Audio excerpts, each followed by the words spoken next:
मैं जब जब संस्कारों की बात करता हूं तो एक निवेदन जरूर करता हूं आप लोगों से कि देखो, बच्चों को इतने संस्कार तो देना कि वह अपने माता पिता को प्रणाम करें। आजकल के बच्चे अपने माँ बाप को प्रणाम करना भी नहीं जानते, घुटनों के पांव छूते हैं। वो भी बताओ, अपने पिता के पांव, अपनी माँ के चरण किस हाथ से छूने चाहिए? दाहिने हाथ से या बाएं हाथ से? लेफ्ट या राइट? किस से? Left, right? राइट से, यस, राइट से।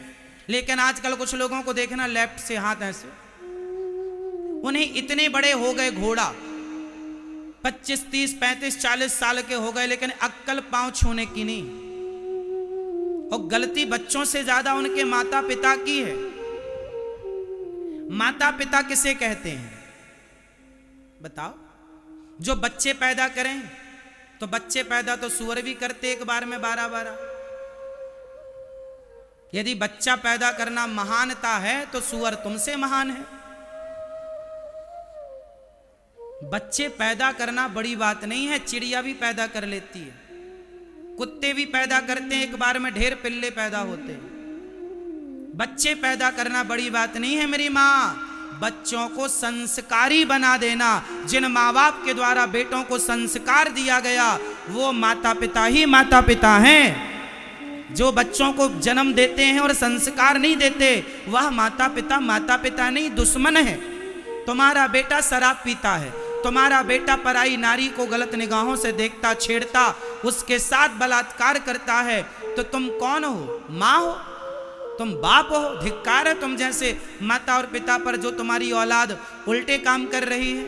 अरे माता पिता कौन? माता शत्रु पिता वैरी, ये न बालो न पाठिता, न शोभते सभा मध्य, हंस मध्य बको यथा। वह माता पिता दुश्मन है जो बच्चों को संस्कार नहीं देते।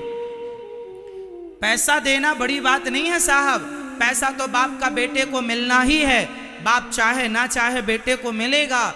बेटा को पैसा दे दूं ये बड़ी बात नहीं है, बेटे को संस्कारवान बना देना, शिष्टाचार सिखा देना, संस्कार देना, ये बड़ी बात होती है। इसलिए अपनी औलादों को पैसे बाद में देना, पहले संस्कार दे दो। माँ बाप को साष्टांग प्रणाम करना सीखो। माँ बाप को लेट कर प्रणाम करना चाहिए, लेट कर, दोनों हाथ आगे चरणों में रख कर और लेट जाना चाहिए माता पिता के आगे। वह साष्टांग दंडवत होता माँ बाप को। और यदि ऐसे तो माँ बाप के चरणों में माथा रख के प्रणाम करना चाहिए, है ना। और एक घुटने छीने की घुटना स्पर्श करने की परंपरा ये हमारी संस्कृति नहीं है। ऐसी इतनी तुच्छ संस्कृति हमारी नहीं है, सर्वाधिक श्रेष्ठ संस्कृति है हमारी। प्रणाम करना सीखो। बड़ों के साथ कैसी बात करनी चाहिए, थोड़ा बोलने का ढंग सीख लो। बड़ों के साथ कैसा आपका व्यवहार हो सीख लो। ना सीखे तो क्या सीखा फिर आपने? इसलिए माँ बाप वो नहीं है जो सिर्फ बच्चे पैदा करने में लगे हैं। माँ बाप वह हैं जो बच्चों को संस्कार। आज मैं आपसे सवाल करता हूं कि आपके बेटे संस्कारी हैं या नहीं? यदि हैं तब तो अपने आप को माँ कहना, वरना तो माँ कहलाने के लायक नहीं हो। नालायक बेटे की माँ हो। और नालायकों को पैदा करने से अच्छा ना की होती। अरे जननी जने तो भक्त जने, या दाता या सूर, या से तो बंध्या भली, काहे गवावे नूर। बेटा हो तो लायक हो, महाराणा प्रताप हो, शिवाजी हो, वरना ना हो। ध्रुव हो, प्रहलाद हो, वरना ना हो। नालायक बेटे की मां बनने से अच्छा है लायक बेटे की मां बनो। तुम्हारा मां बनना कब सफल होगा? जब तुम्हारा बेटा नालायक होगा तब, या लायक होगा तब? जोर से। तो लायक बनाना। और मेरा बेटा सुनता नहीं है, ये मम्मी का जो डायलॉग है ना, ये पुराना हो गया है, कुछ नया लाओ। सुनता नहीं है, कैसी माँ हो तुम? तुम्हारा बेटा नहीं सुनता, इसमें बेटे की गलती नहीं है, तो माँ बाप की परवरिश में कमी रह गई, वरना क्या मजाल के बेटा माँ बाप की ना सुने। कैसे नहीं सुनेगा? ये सवाल गलत है, नहीं सुनता। अरे मंदारी बंदर को वश में कर लेता है, बोलो हाँ या ना? मंदारी बंदर को वश में कर लेता है। आपने कभी बाजार में देखा होगा, एक छोटी सी चिड़िया होती है, वहां पर एक आदमी ढेर सारे पत्ते रखे रहता है, और वो चिड़िया जो पत्ता आप छूते हैं, चिड़िया उसी पत्ते को निकालती है चोंच से पकड़ के, हाँ या ना? अरे भाई, एक चिड़िया को वश में कर लिया, करने वाले ने मंदारी बंदर को वश में कर लिया, सर्कस वाले ने शेर हाथी को वश में कर लिया। तुम कैसे माँ बाप हो, अपनी औलादों को वश में ना कर पाए? असफल माँ बाप हो यदि आप ये गाना गाते हैं, हमारे बच्चे सुनते नहीं हैं। बेटियों की और बेटों की परवरिश सही हो और संस्कार बचपन से दिए जाएं, तो ऐसा सवाल नहीं होगा कि सुनते नहीं। कैसे नहीं सुनेंगे? आपने कभी बच्चों को संस्कार जिम्मेदारी से दिया ही नहीं, आपने कभी संस्कारों की जरूरत समझी ही नहीं। जब बिगड़ जाएंगे ना, तब खून के आंसू रोना पड़ेगा। यदि मेरी बात नहीं मानोगे तो मैं तो कहकर चला जाऊंगा, और आपको याद रखना है जो मैंने कहा है, क्योंकि ये ज्ञान सब पर सदा लागू रहेगा। बेटियों को संस्कार दो, चरित्र का संस्कार दो। आजकल की बेटियां पढ़ने लिखने के नाम पर किसी लड़के से मोहब्बत कर लेती हैं, किसी लड़के से जाकर प्यार कर लेती हैं, और बाद में उस प्यार के नाम पर उस लड़की के 35 टुकड़े हो जाते हैं। उस प्यार के नाम पर कितने टुकड़े हो जाते हैं? 35। ये तुम्हारे प्यार का परिणाम है। संस्कार ना देने से ऐसे टुकड़े होते रहेंगे। संस्कार दोगे तो पढ़ना लिखना जरूरी है। शादी के पहले किसी लड़के से प्यार करना जरूरी नहीं है।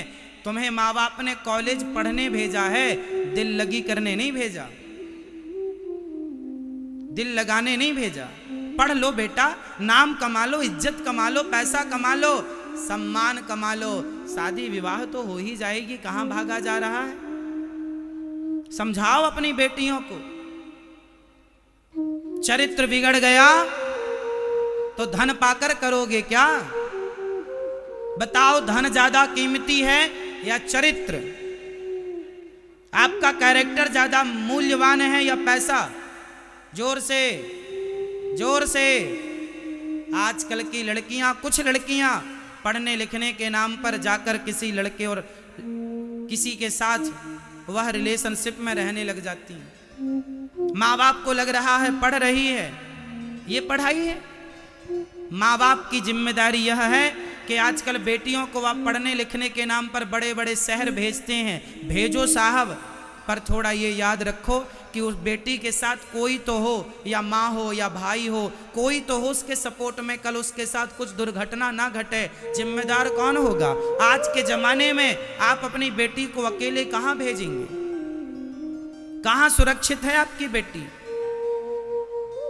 और माँ बाप ने मन बनाया है कि मैं अपनी बेटी को पढ़ाऊं लिखाऊं, पर कुछ बेटियों ने माँ बाप का विश्वास तोड़ दिया है। आज माँ बाप डरते हैं कि मेरी बेटी को मैं बाहर नहीं भेजूंगा पढ़ने के लिए। क्यों डरते हैं? क्योंकि कुछ बेटियों ने पढ़ने लिखने के नाम पर जो गलत हरकत की, भाग गई किसी के साथ, माँ बाप का नाम खराब हो गया, तो माँ बाप डर जाते हैं कहीं मेरी बेटी भी ऐसी ना हो जाए। इस चक्कर में उन बेटियों को पढ़ाने लिखाने के लिए भी माँ बाप से गिड़गिड़ाना पड़ता है। इसलिए पढ़ाओ लिखाओ बुरा नहीं है, पर सुरक्षा जरूरी है। सुरक्षा की गारंटी कौन लेगा? संस्कार लेंगे। संस्कार देना मेरी माँ, बेटी आपकी है, बेटा आपका है, हमारा धर्म है समझाना, सो समझा रहे हैं। मानो ना मानो 35 टुकड़े तो हो ही रहे हैं। फिर ना मानो तो ना मानो, 35 टुकड़े तो हो ही जाएंगे फिर। इसलिए मान लोगे तो आपका हित होगा। संस्कार, मैंने एक दिन कथा में कहा था, संस्कारों की बेड़ियां जरूरी हैं, संस्कारों का बंधन जरूरी है।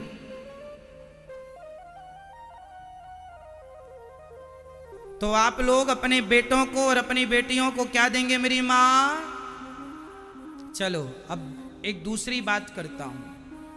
आप में से कितने लोगों को नौकरी चाहिए? जिसको नौकरी चाहिए हाथ उठा लो। आप में से कितने माँ बाप ऐसे हैं जो चाहते हैं मेरा बेटा पढ़ लिख कर अच्छी नौकरी करे? हाथ उठाओ। ऐसे कितने माँ बाप हैं जो चाहते हैं मेरा बेटा पढ़ लिख कर नौकरी करे? हाथ उठा लो।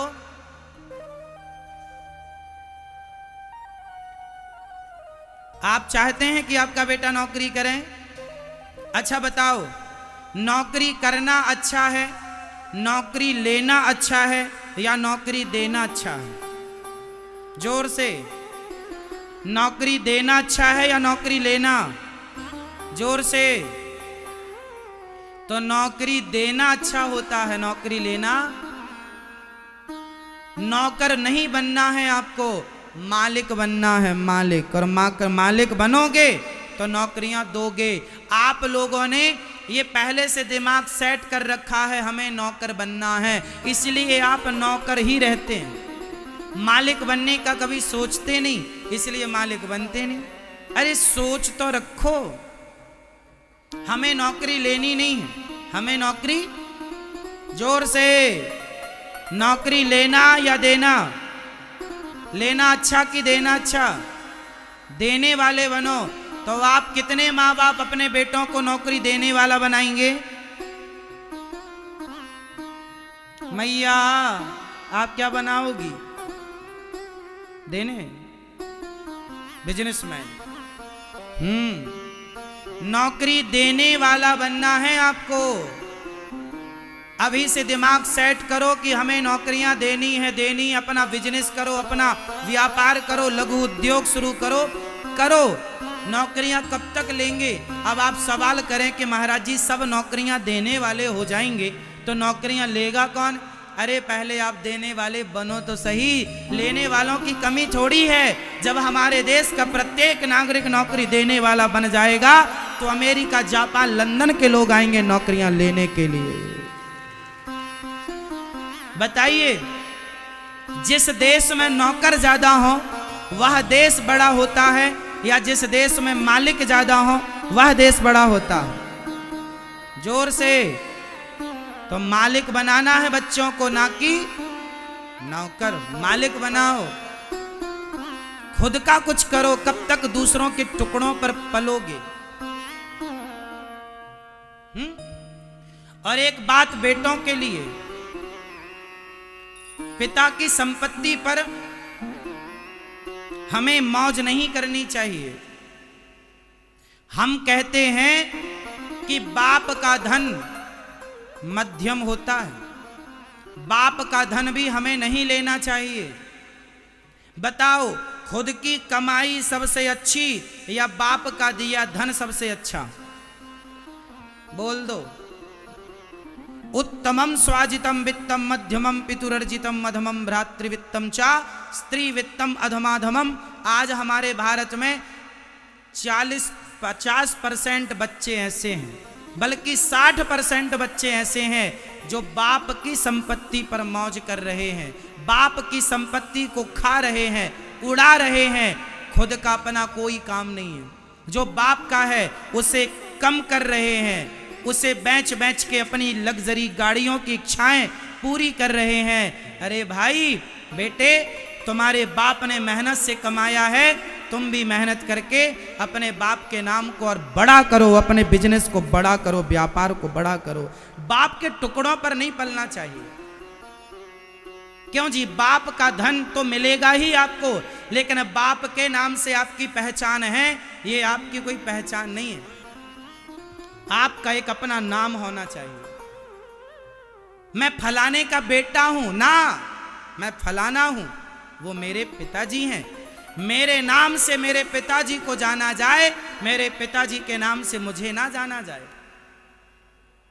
आप इतनी मेहनत करें, इतने कामयाब हो जाएं कि आपके नाम से आपके पिता को जाना जाए, ये आपकी सफलता है। और यदि आप पिता के नाम से जाने जा रहे हैं तो ये आपकी सफलता नहीं है, आपके पिता की सफलता। आप अपने बाप के टुकड़ों पर पलने वाले हैं। शेर दो प्रकार के होते हैं। एक जंगल का शेर, एक सर्कस का शेर, दोनों में अंतर क्या है? सर्कस का शेर अच्छा होता है या जंगल का? सर्कस का शेर अच्छा नहीं होता। क्यों? क्योंकि वह सर्कस का शेर मालिक के टुकड़ों पर पलता है।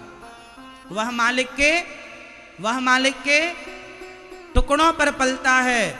जो माँ बाप अपने बच्चों को ज्यादा धन दौलत, बैंक बैलेंस, प्रॉपर्टी देकर जाते हैं, वह माता पिता अपने बच्चों को सर्कस का शेर बना देते हैं। बालक बेटा बाप के टुकड़ों पर पलेगा। एक होता है सर्कस के बाद जंगल का शेर, जो भूख लगती है तो खुद अपना शिकार करता है, खुद दौड़ता है, खुद प्लान करता है, खुद चयन करता है किसे पकड़ना है।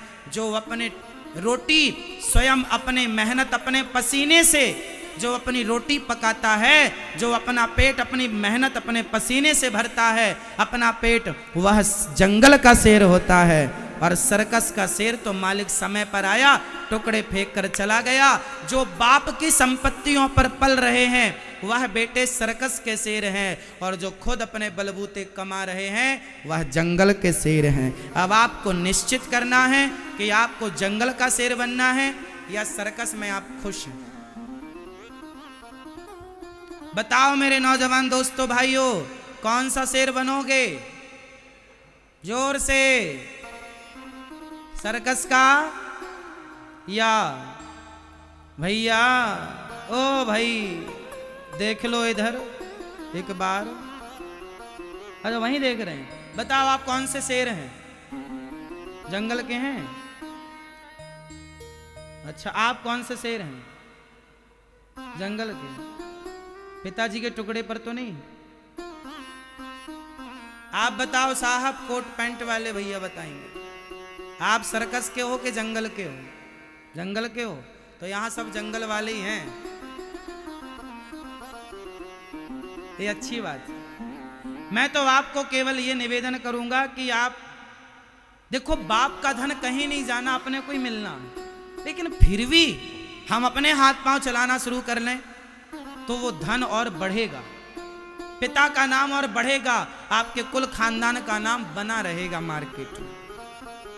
नहीं करोगे तो माइनस हो जाएगा।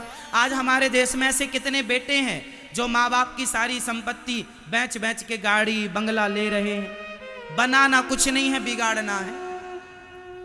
तो बिगाड़ना नहीं है, यदि ना बना सको तो फिर माँ बाप की जितनी संपत्ति है उतनी बनी रहे, ये भी ठीक है, वो बिगड़े ना। यदि प्लस ना कर सको तो माइनस ना करो, मेंटेन कर लो, सही है? तो आपको नौकरी देने वाला बनना है, नौकरी लेने। हमें तो 1 लाख की नौकरी मिले तो भी नहीं करनी चाहिए। हम 2 लाख रुपए की, हम 1 लाख रुपए की नौकरी क्यों करें? महीने में हम लाख क्यों कमाएं? भगवान ने हमें 10 लाख 50 लाख रुपए महीने कमाने की क्षमता दे रखी है, वो कमा लें। यदि आपके अंदर क्षमता है तो आप करोड़ भी कमा सकते हैं साहब, और यदि गुण नहीं है तो आप 5 रुपए भी नहीं कमा सकते। इसलिए कॉन्फिडेंस हो, आत्मनिर्भर बनो, और स्वयं में विश्वास हो कि मैं कर सकता हूं, तो चल पड़ो करो, सब कर सकते हो। करने वाले के लिए बाजार में बहुत काम है, और ना करने वाले के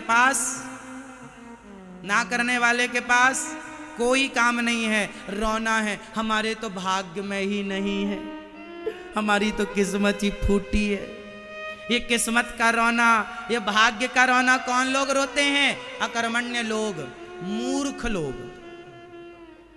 समझदार कभी भाग्य का रोना नहीं रोता।